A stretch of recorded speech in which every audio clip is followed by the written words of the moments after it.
Hello! In this video I'm going to explain how to use XSplit with the YouTube live streaming capabilities. This video assumes you have this right here enabled, as I wiggle my hands like an idiot. This assumes you have the live events tab and the wirecast for YouTube available. If you don't, you can apply for it. If you're with a network, you can, email support with them or whatever. You should be able to get it through your network. If you're not with a network, you're probably not going to get it for quite a while yet. It is in like early phases of testing, so YouTube's probably not going to hand it out to the rest of you all. But regardless, the first thing you need to do is click New Live Event down there in the bottom right of the picture.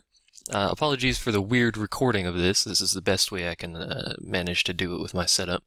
However, you want to click that, and then this will come up. This is basically the same as any other video. You'll fill out the title, description, tags. I just put test. At the bottom, you'll need to fill out a start time. For the most part, end time is irrelevant. Just have it, 8 hours ahead or whatever, just for a buffer. You'll probably manually be ending your live streams. But you'll want to pick a start time and a country and time zone, so it's actually starting at the right time. You don't have to start at the time. You can start late, you can start early, it doesn't matter. But this will tell viewers that this stream starts at, 10 p.m. or whatever.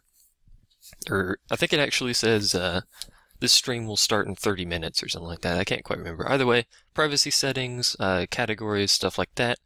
The event setting tab is unique to this, and it's simply this. It will allow you to automatically save the live stream to your YouTube channel, which is a pretty handy feature, especially if you're capable of streaming in higher resolution qualities. That didn't make any sense, but whatever. And that way you can just save the live stream itself without having to do any outside editing or rendering or anything like that, which is quite handy. I tend to leave it off, though. After that, you'll just click save. It'll send you to the stream settings page. And the first thing you want to do is you want to change the wirecast for YouTube to other encoders. And that will give you settings that we will need for later. However, now you need to go to XSplit. XSplit, you'll need to go to edit channels. You'll note I already have a YouTube live thing listed there. Ignore everything else. I have like 800 accounts. Either way, you'll want to click edit channels, assuming you don't have one already. And that will bring up, whoops-a-daisy, that will bring up this, and you'll, right underneath Custom RTMP, there is an add button. It should be hard to miss, but you'll want to click add and then choose Custom RTMP, which will then bring up this page. And this is where all of that information on YouTube is going to go. These are just my settings. Actually, these are the default settings. Sorry, these are the default settings for XSplit. For Custom RTMP, this is what shows up. But you want to go back to your YouTube page. I've got them side by side here. And you'll need to copy the stream name into stream name and the primary server URL into RTMP URL. The name, whatever you want. I named it YouTube Live because it's YouTube Live. Description is unnecessary, share link is unnecessary, and user agent is unnecessary.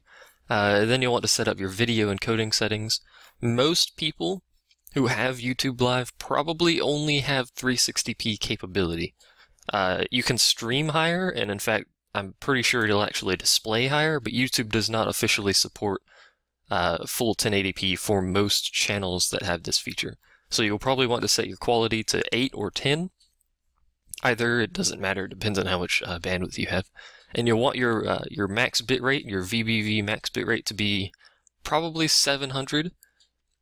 600 to 700 range, and your VBV buffer to be the 600-700 range. It needs to be the same as the max bitrate. Well, it doesn't need to be, but for most purposes it should be. Everything else you can tweak with. It's just audio settings. The standard audio settings are perfectly fine. There's nothing wrong with them. Although you might want to raise the bitrate a little bit, just for the added quality. Either way, once you've got that done, the only step remaining is to start. So go ahead and save your custom RTMP, excuse me, good lord, on XSplit. You want to choose that to start the broadcast on XSplit, and this is an interesting feature for the YouTube Live. Starting the broadcast on XSplit does not start the broadcast on YouTube. You'll note there's a start streaming button on the YouTube page on the right side there.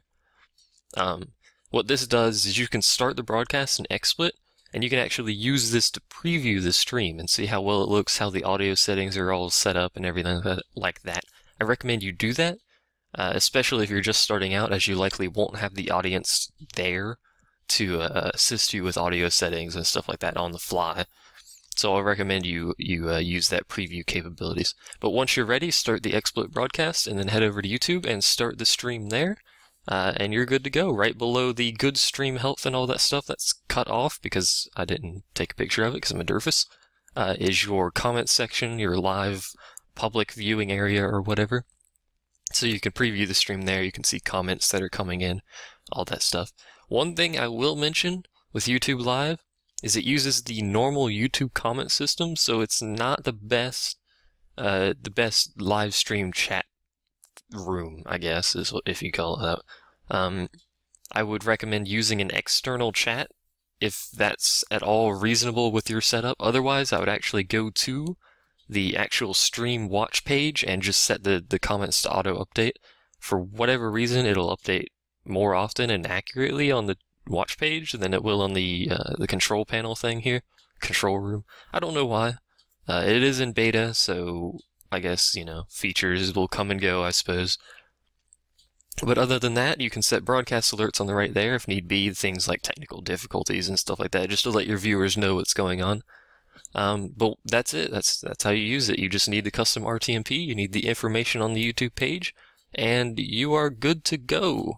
So I hope that helped somebody out along the way that's been watching this. Apologies for the awkward recording kind of setup thing I've got going here. Either way, it's the best I could do. Thanks for watching. I hope that helped you out, and I'll see you all next time.